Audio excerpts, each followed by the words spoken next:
Hi guys, my name is Tomasz and welcome back to our channel. Today's subject is CBM action. We will go through definition, we will talk what are the variants of CBM, and then we'll go through important points, what needs to be improved and what needs to be looked at when you're doing CBM action. Enjoy!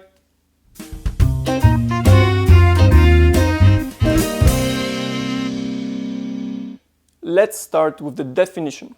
So, contrary body movement is the action of turning opposite shoulder and hip towards the direction of the moving leg and is used to commence all turning movements.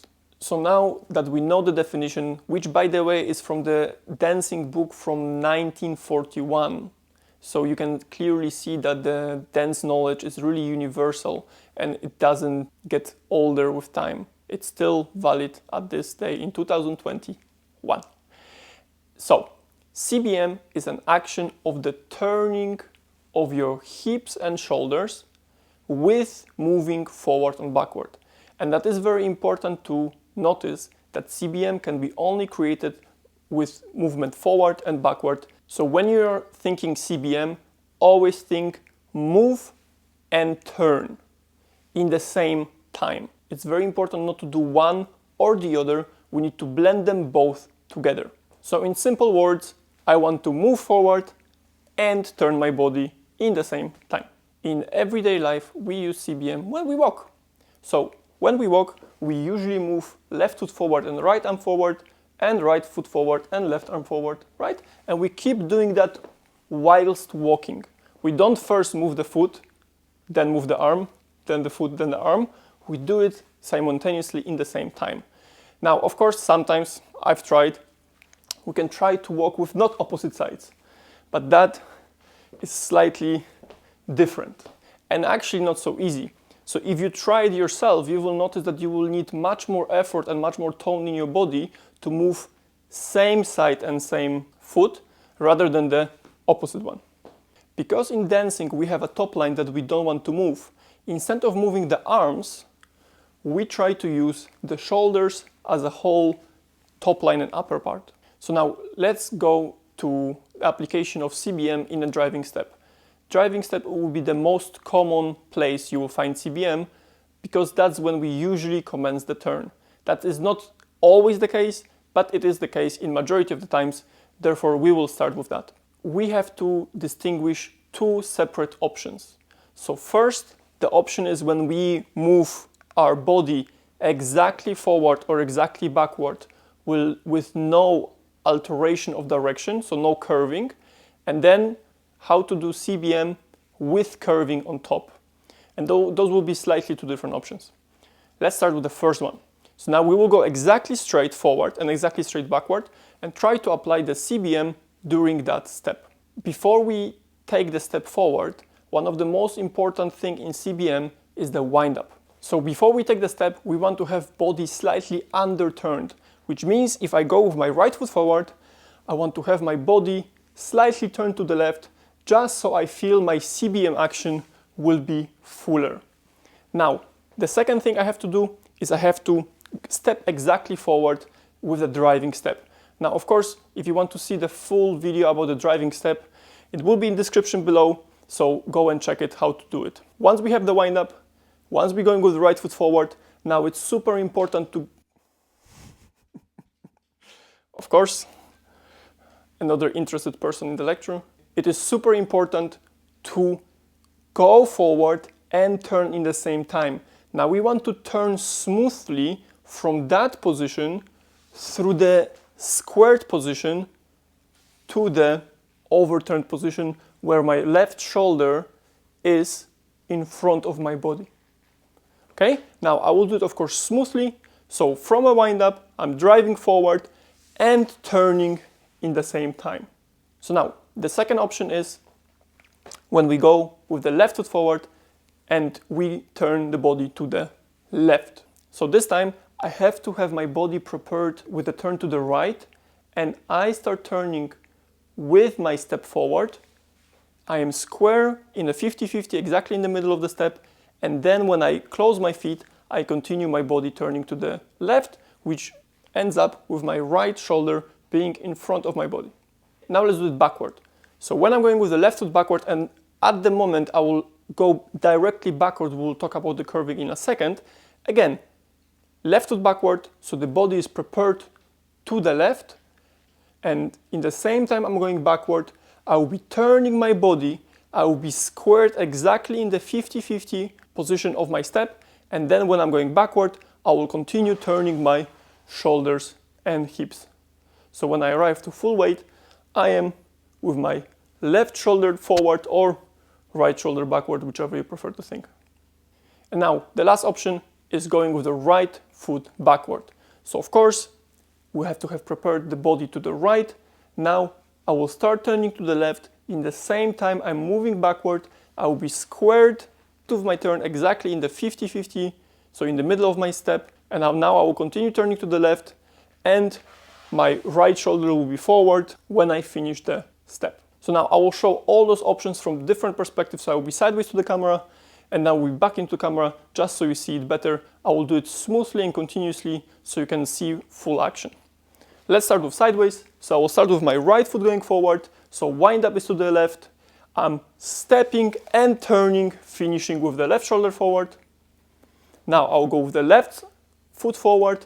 The body has a wind up to the right. I will be stepping and turning, finishing with my right shoulder forward. Now I will do the same backward. So with the left foot backward, my body has to be prepared to the left. I will be stepping backward and turning to the right. And the last option is when I will be stepping backward from the right foot, my body will be prepared to the right. So I'll be stepping backward and turning to the left, finishing with my right shoulder forward. Now let's do the same, just backing the camera. So I will do it quickly. So right foot forward, and left foot forward,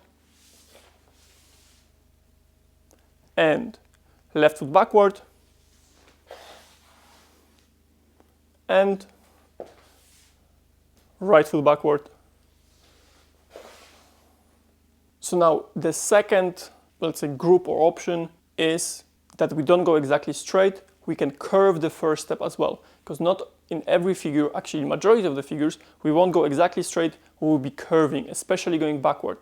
So now remember that we have to put that CBM action on top of that curving. So one thing it will be to change the direction of the step and not do CBM. Another thing it will be to just do the CBM without changing the direction of the step. And the third thing would be to change the direction of the step and do the CBM action. Even if I want to curve that first step, I still have to start with the wind up. Now I have to pick my direction of the step until the middle of the step. So I'm picking now. So now where my foot is placed, that's the direction of my next step, and I have to continue turning my shoulders and hip as a CBM action. So I will still end up with my left shoulder more in front in relation to my feet. Of course, the same will happen going with the left foot forward. So now I will have my body prepared to the right, I will be going with my left foot forward, and now I can pick any direction from exactly straight to 1/8 of the turn, so 45 degrees, but I have to achieve that exact direction before my left foot is placed on the floor.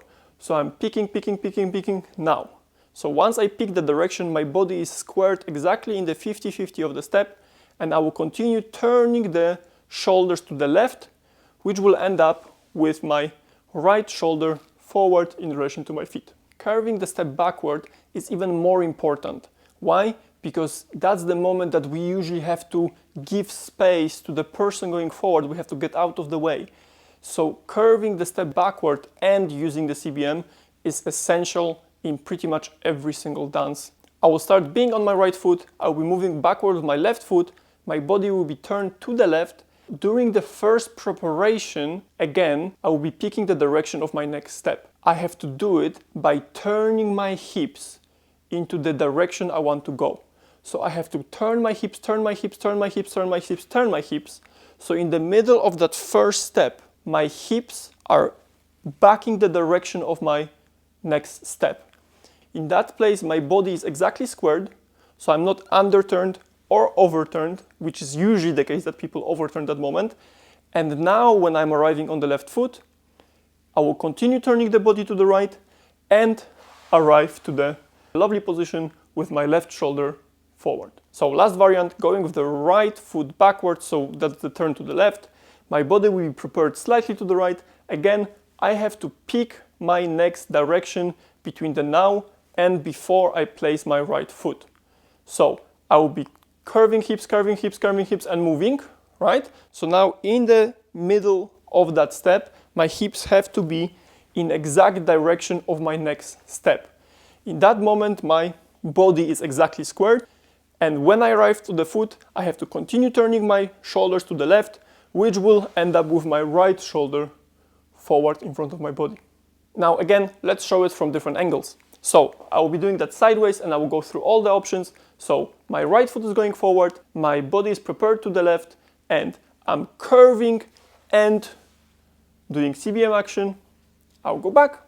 And again, with the left foot, I will be curving and doing CBM action. And now I will do it backward. I will be going with the left foot backward, curving and turning the body. And again, and right foot backward, curving and turning the body. So now let's do it back in the camera so you see it from all the angles. Again, starting with the right foot forward, body prepared, and curve, continue turning, and going to with the left foot forward, and curve, continue turning, going with the right foot backward, and curve, continue turning, and left foot backward, and curve, continue turning. So now let's go to the important points. The first thing we want to talk about is that the shoulders and hips have to turn exactly around your spine. In order to do that, your hips have to be parallel to the floor. So the exercise you can start with is when you put your feet together and put the arms to the side and you just freely turn your body around, you will notice that even though you're trying to turn the shoulders, your hips will follow as long as you don't move your feet. So by doing that exercise, you can understand that of course we have to describe that the hips are turning slightly, but they are really responding to the upper body movement. So if you really hold your chest with your hands like that, feel that when you turn your chest, there is a moment that your hips will start turning as well, but only as a response. We don't want to really turn the hips separately from the body without the involvement of the upper part. So saying that, it's super important when you do your first step forward and backward to make sure that, especially in the middle of that first step, your hips are parallel to the floor. It's very common that when we go with the right foot forward, the right hip is going out. It's going out, which doesn't help the balance. And not only we have uninvited sway, but also your body will not be like that, exactly like that. Your body will not be turning properly because your axis of the turn is not vertical to the floor. So your body will get blocked and will get into wrong angles. Second thing is to understand that the CBM action, as much as it can be combined with sway, it can be absolutely done without it, especially in tango. So try to practice CBM action separately from the sway, because it's very easy to start trying to get the shapes there and therefore not really focus on the CBM action. And in the end of the day, the sway comes on top of the CBM action and can be done with or without it. So it's a good skill, again, especially in tango that doesn't have too much sway, to be able to only do CBM action with exactly body parallel to the floor. Next important point, and it's really not important point rather than the suggestion, when we go forward, generally try to initiate the turn with your upper body, so with your shoulders. When you go backward, try to really take the hip and curve it, because that will be the most important thing you have to do in that backward step. Usually when we go forward and we turn the body, your hips will follow, and usually when we go backward and we turn the hip, your body will follow. Another important thing, and I will just now maybe do it from that angle, going to the camera, is that when we go forward, we need to pick the direction using curving of our hips and placing our foot wherever our hips are facing. So when I'm going forward with the right foot, I will curve my hips, curve my hips, curve my hips, curve my hips, curve my hips. Now when I place my foot, my hips are exactly facing the direction of my foot. Very often what we see is that people are turning that foot extra out, right? So from this moment, two things can happen. First, my partner thinks that we are going there, but my foot is in different directions. So soon enough, my weight will start following my foot. So that's first bad thing. Now, second bad thing, we will try to force it forward. And now, probably the knee will stop being aligned with the foot, and you will put extra strain on your joints. Of course, the same information is valid going backward. If I now turn that foot in and start doing something funny with the knees, it will cause you pain in the long term, so please try to avoid it. Now, to achieve the best CBM action we can, please remember that the turn should be spread through the entire step. So we shouldn't try to turn everything we can in the beginning and then just step, or first step and then whack it around because we have so much energy to go. Both of those will not be as beautiful and as easy to lead or follow. So always try to start with the wind up, then be exactly square in the middle of the step, and then continue the turn once you arrive on the leg. And that's especially important when we go backward. It's very easy, especially for leaders, to try to overturn in that middle of the step, and now there's nothing to continue with. That will create quite difficult situation for your lady in that moment. Now, CBM in theory is not a difficult action, but it requires coordination, practice, and then applying in pretty much every finger we have. In majority of the figures, like we showed, it will be during the driving step. But there are some exceptions. We won't go through them today because I really want to concentrate only on those steps, but I'm sure in the future we'll do another video. How can we find CBM action not in the driving steps? That's it for today. Thank you for watching. As always, if you have any comments, please put them in the section below. We would love to hear your thoughts. If you like it, please share it with your friends, and we will see you in the next one. Bye bye.